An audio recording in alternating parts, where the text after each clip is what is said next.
அதிமுகவில் திடீர் மரணம், பதறிய எடப்பாடி.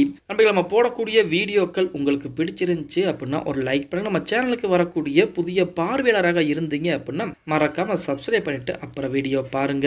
அனைத்து இந்திய அண்ணா திராவிட முன்னேற்ற கழகத்தை பொறுத்த வரைக்கும் இன்றைய தினம் காலையிலே ஒரு அதிர்ச்சியான தகவல் எடப்பாடி பழனிசாமியின் காதுகளுக்கு சொல்லப்பட்டிருக்கிறது. அது எடப்பாடி பழனிசாமியே மிகப்பெரிய அதிர்ச்சிக்குள்ளாக்கி இருக்கிறது அப்படின்னு கூட சொல்லலாம். அது என்ன தகவல் அப்படின்னு பார்த்தோம்னா, தென்காசி மாவட்டத்தில் உள்ள சங்கரன் கோயில் பகுதியைச் சேர்ந்தவர் வெள்ளியப்பன். வெள்ளியப்பன் அப்படிங்கிறது அதிமுக அந்த பகுதியில் இருக்கக்கூடிய அதிமுக ஒரு முக்கியமான தலைவராக இருந்துட்டு வருகிறார். அது மட்டுமல்லாமல் அதிமுக முன்னாள் ஒன்றிய துணைத் தலைவராகவும் பதவி வைத்திருக்கிறார். டெய்லியும் காலையில பாத்தீங்க அப்படின்னா, தினம் காலையில பாத்தீங்க அப்படின்னா நடைபயிற்சி என்பது செல்வது வழக்கமாக தான் வச்சிருக்காரு. அப்படிதான் இன்னைக்கு காலையிலேயே மனுஷன் கிளம்பி வெளியில போயிருக்காரு. வெளியில் நடந்து போற சமயத்துல மர்ம கும்பல் ஒரு 5-6 பேர் கொண்ட மர்ம நபர்கள் அவரை வெட்டி படுகொலை செஞ்சிருக்காங்க. அதாவது அவர் மரணம் அடைஞ்சிட்டார் அப்படிங்கிற தகவல் எடப்பாடி பழனிசாமியின் காதுகளுக்கு சொல்ல உடனே எடப்பாடி பழனிசாமி அவர்களுக்கு மிகப்பெரிய அதிர்ச்சியாக இருக்கிறது. என்னடா இது, அதிமுக இருக்கக்கூடிய ஒவ்வொரு நபரும் இப்படி கொலை செய்யப்படுறாங்களே, அதுவும் அந்தந்த பகுதியில் இருக்கக்கூடிய முக்கிய மாணவர்களுக்கு இந்த மாதிரி பிரச்சனை என்பது நடக்கிறது. கொஞ்ச நாளைக்கு முன்னாடி கூட சேலத்துல கூட இதே மாதிரி ஒரு பிரச்சனை என்பது நடந்தது அப்படிங்கிற மாதிரி எடப்பாடி பழனிசாமி அடுத்தடியாக யோசிக்க. இப்ப அதிமுகவை பொறுத்த வரைக்கும் நீங்க எடுத்துக்கிட்டீங்க அப்படின்னா, அதாவது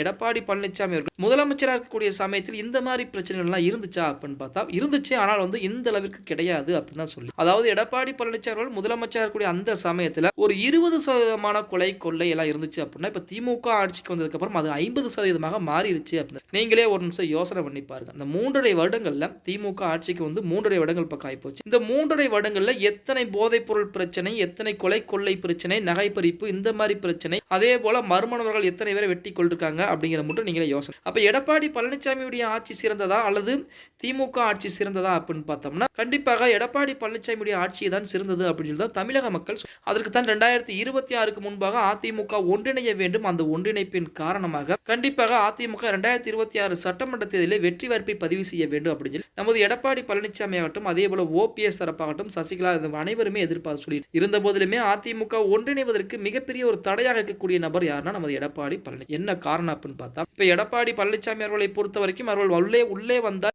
எடப்பாடியுடைய செல்வாக்குகள் குறைக்கப்பட்டு விடுமோ அப்படின்னு சொல்லி எடப்பாடி பழனிசாமி அஞ்சுகிறார். அதனால தமிழக மக்களாகட்டும், அதே போல அதிமுக இருக்கக்கூடிய தொண்டர்களுடைய எண்ணங்கள் ஆகட்டும், அதே என்ன அப்படின்னு பார்த்தோம்னா, அதிமுக ஒன்றிணைய வேண்டும், அடுத்து 2026 அதிமுக ஆட்சி அமைக்க வேண்டும் அப்படின்னு நினைச்சுக்கிட்டு இருக்கு. பொறுத்து பார்க்கலாம் எடப்பாடி பழனிசாமி என்ன முடிவு எடுக்க போறாங்க அப்படிங்கிறத. ஓகே गाइस, வீடியோ பிடிச்சிருந்தா மறக்காம ஒரு லைக் பண்ணி விட்டுருங்க. அப்படி இந்த வீடியோ ஃப்ரெண்ட்ஸ் அண்ட் ஃபேமிலிக்கும் ஒரு ஷேர் பண்ண மறந்துடாதீங்க.